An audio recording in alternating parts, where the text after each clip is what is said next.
좋은 아침, 책 읽어주는 글쓰빠빠예요. 오늘 읽어드릴 책은 어제 이어서 듀란노 키즈 성경 창세기 24장부터 읽어드릴게요. 이삭의 신부 리브가 이삭은 자라서 훌륭한 청년이 되었어요. 그는 아버지 아브라함을 도와 양과 소를 돌봤지요. 아브라함은 이삭도 이제 장가갈 때가 되었다고 생각했어요. 아브라함은 가장 믿음직스러운 하인을 불렀어요. 내 고향으로 가서 내 아들에게 맞는 신부감을 찾아오너라. 하인은 낙타에 선물을 가득 싣고 이삭의 신부감을 찾아 먼 길을 떠났답니다. 마침내 하인이 아브라함의 고향에 도착했어요. 어떻게 이삭의 신부감을 찾지? 그는 우물가에 앉아 곰곰이 생각했어요. 그리고 하나님께 기도했지요. 하나님, 이삭의 아내가 될 사람이 제 낙타에게 물을 주게 해주세요. 잠시 후 우물에 물을 길러온 아름다운 처녀가 하인에게 물었어요. 제가 낙타에게 물을 좀 줄까요? 이 처녀가 바로 하나님이 이삭의 아내로 정하신 사람이로구나. 하인은 단번에 알 수 있었지요. 이름이 뭐예요? 리브가예요. 오늘 밤 아가씨 집에서 묵을 수 있을까요? 그러세요. 저희 집에는 집과 여물이 넉넉하고 방도 있답니다. 리브가의 집에 도착한 하인은 가지고 온 선물을 가족들에게 나누어 주었습니다. 그리고 리브가의 아버지에게 정중하게 물었지요. 따님과 이삭과의 결혼을 허락해 주시겠어요? 기쁜 마음으로 허락하지요. 리브가는 짐을 싸서 하인과 함께 가나안으로 떠났어요. 며칠 후 리브가와 하인이 가나안에 도착했어요. 그때 한 젊은이가 들판을 거닐고 있었어요. 이삭이었지요. 그는 아름다운 처녀가 낙타를 타고 오는 걸 보았어요. 신부가 될 리브가였지요. 이삭은 리브가를 사랑하게 되었어요. 그리고 두 사람은 결혼하게 되었답니다. 쌍둥이 형제 에서와 야곱. 이삭과 리브가는 아주 행복했어요. 하지만 그들에게는 아기도 없었어요. 그래서 이삭과 리브가는 하나님께 기도했어요. 하나님, 리브가에게 쌍둥이를 주셨어요.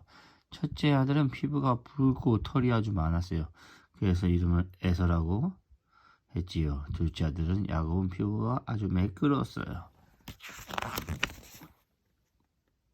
에서는 겁없고 용감한 젊은이가 되었어요. 사냥도 아주 잘했지요. 하지만 야곱은 리브가와 함께 집에 있는 것도 좋아했어요. 어느 날 되었어요. 사냥을 갔다 온 에서는 몹시 배고팠어요. 마침 야곱은 죽을 끓이고 있었지요. 야곱아, 죽 좀 줘. 배가 너무 고파. 야곱은 얼른 깨를 깼어요. 형, 나에게 큰아들의 특권을 넘겨줘. 그러면 죽을 줄게. 그래 좋아. 어리석게도 에서는 이렇게 대답했답니다. 이삭은 늙었고 앞이 잘 보이지 않았어요. 그는 죽기 전에 큰아들인 에서에게 하나님의 특별한 복을 빌어주고 싶었어요. 그런데 리브가는 야곱이 그 복을 받기 원했답니다. 리브가는 야곱의 팔에 동물 가죽을 감아주었어요. 야곱은 이삭에게 갔어요. 아버지, 저에게 복을 빌어주세요. 팔을 뻗어 보아라. 네가 에서라면 팔에 털이 많을 거야. 야곱은 팔을 뻗었어요. 동물털이 복슬복슬했지요. 이삭은 에서라고 생각하고 큰아들을 위한 특별한 복을 빌어주었답니다. 집에 들어온 에서는 이 사실을 알고 화가 머리끝까지 났어요. 야곱이 내 복을 가로챘어요. 이 녀석 어디 있어? 하지만 이미 야곱은 집에 없었어요. 멀리 다른 나라에 사는 외삼촌 집으로 도망을 가버렸거든요. 도망을 가던 야곱은 사막에서 바위돌을 베개 삼아 잠을 이뤘어요. 야곱은 멋진 꿈을 꿨어요. 하늘로 가는 계단을 천사들이 오르락내리락하는 꿈이었지요. 그리고 하나님이 나타나 약속하셨어요. 내가 너와 네 가족을 돌봐주겠다. 잠에서 깬 야곱이 말했어요. 하나님이 여기 계시는구나. 아침에 야곱은 외삼촌 라반의 집에 도착했어요. 라반에게는 레아와 라헬이라는 딸이 있었어요. 야곱은 라헬과 사랑에 빠졌지요. 그는 라헬과 결혼하고 싶었어요. 나를 위해 7년을 일하면 내 딸과 결혼하게 해주겠네. 라반이 야곱에게 말했어요. 야곱은 사랑하는 라헬과 결혼하기 위해 날마다 아주 열심히 일했답니다. 7년이 지나고 드디어 결혼식 날이 되었어요. 신부는 면사포로 얼굴을 가리고 나타났지요. 결혼식이 끝나고 신부가 면사포를 벗자 야곱은 깜짝 놀랐어요. 신부는 라헬이 아니라 언니 레아였어요. 라반이 야곱을 속인 거예요. 속고. 야곱은 몹시 화가 났어요. 그러자 라반이 말했어요. 7년을 더 일하게. 그럼 라헬도 아내를 주겠네. 야곱은 사랑하는 라헬을 위해 다시 7년을 더 일했어요. 그리고 결혼했지요. 이제 야곱은 집으로 돌아갈 때가 되었다고 생각했어요. 야곱은 가족을 데리고 길을 떠났어요. 집이 가까워지자 형이 에서가 야곱을 가지고 나왔어요. 에서는 아직도 화가 나 있었을까요? 아니에요. 에서는 달려와서 야곱을 끌어안았어요. 이제 두 사람은 사이좋은 형제가 되었답니다.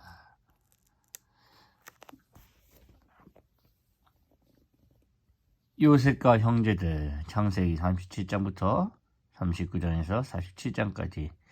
야곱에게는 12명의 아들이 있었어요. 야곱은 아들을 모두 사랑했지만 그 중에서도 요셉을 제일 사랑했어요. 어느 날 야곱은 요셉에게 화려한 외투를 선물로 주었어요.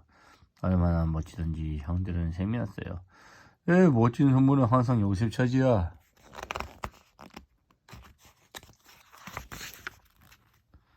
요셉은 신기한 꿈을 자주 꿨어요. 그리고 형들에게 꿈 이야기하는 것을 무척 좋아했지요. 형들, 내가 신기한 꿈을 꿨어. 우리가 들판에서 곡식을 묻고 있는데 형들 곡식단이 내 곡식단에 절을 하지 뭐야?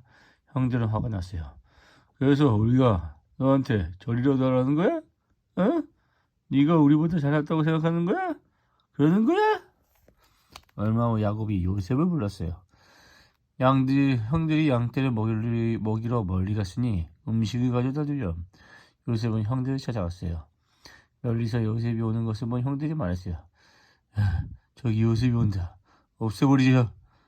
형들 중에 한 명이 그들을 말렸어요. 요셉을 해치지 말자. 난 이 마른 우물에 던져버리는 게 어때? 그가 다른 형제들이 가고 나면 요셉을 구해줄 생각이었지요.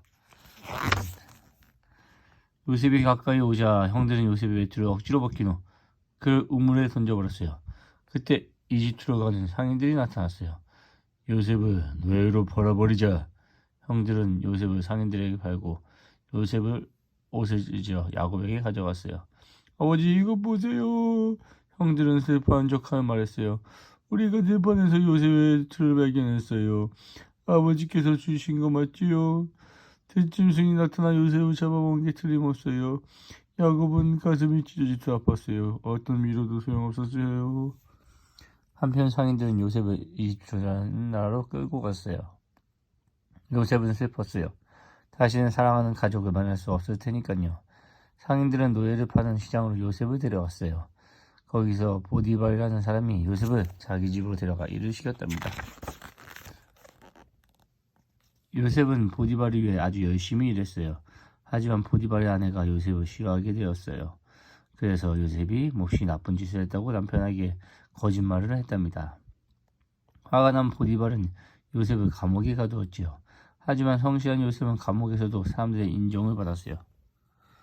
어느 날 왕의 술잔을 맡은 관리와 왕의 빵을 맡은 관리가 함께 감옥에 갇혔어요. 그리고 두 사람은 감옥에서 이상한 꿈을 꾸었어요.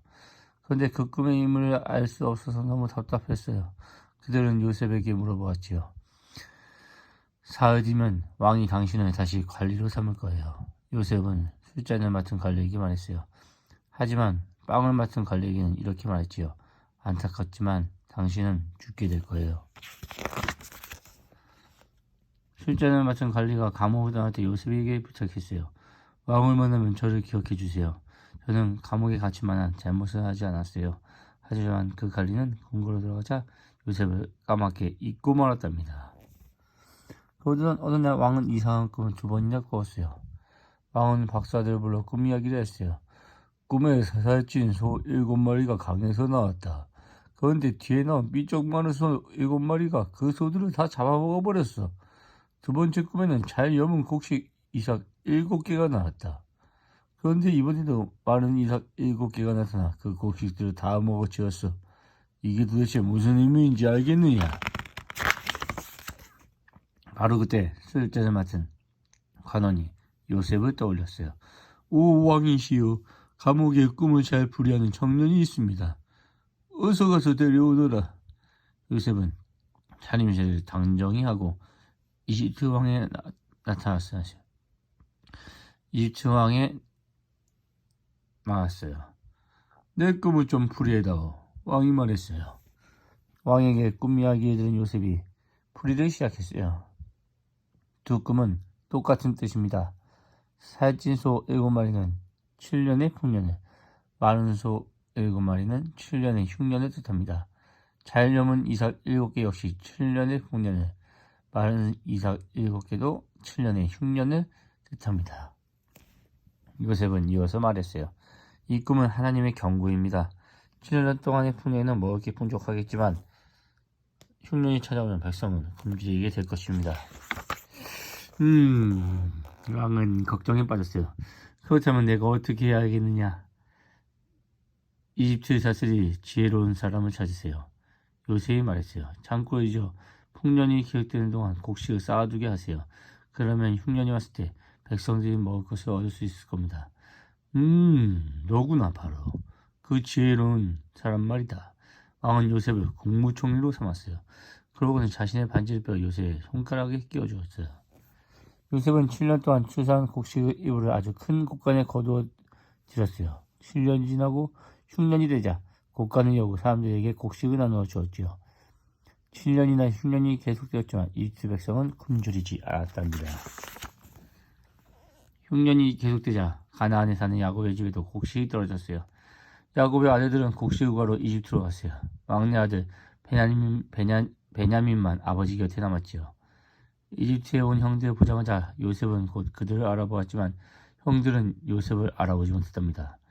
요셉은 형들을 시험하려고 그렇게 말했어요. 너희들은 이집트를 몰래 살펴보려고 왔구나. 아니에요. 저희들은 그냥 먹을 것을 사러 온 거예요. 형들이 대답했어요. 요셉은 그들에게 곡식을 주었지만 다음에 올 때는 반드시 베냐민을 데려오라고 했어요.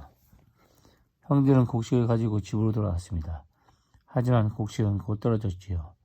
형들은 하는 수 없이 베냐민을 데리고 다시 이집트로 갔어요. 요셉은 은전에 베냐민의 곡식자리를 숨긴 후 이렇게 외쳤어요. 내 은전이 없어졌다. 훔쳐간 자가 누구냐? 베냐민의 자리에서 은전이 나오자 요셉은 베냐민을 감옥에 가두라고 말했어요. 그러나 형들은 베냐민을 구하기 위해 애원했어요. 베냐민이 없으면 저희 아버지는 너무 슬퍼서 돌아가실 거예요.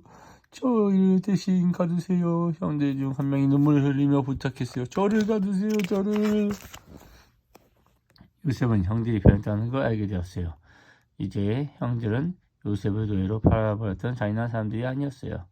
형님들, 제가 요셉이에요. 형님 동생이에요. 얼른 집으로 가서 아버지를 이집트로 모셔오세요. 사랑하는 요셉을 다시 만나게 된 야곱의 마음이 얼마나 기뻤을까요?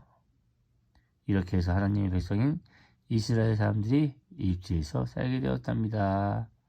오늘 이야기는 여기서 끝.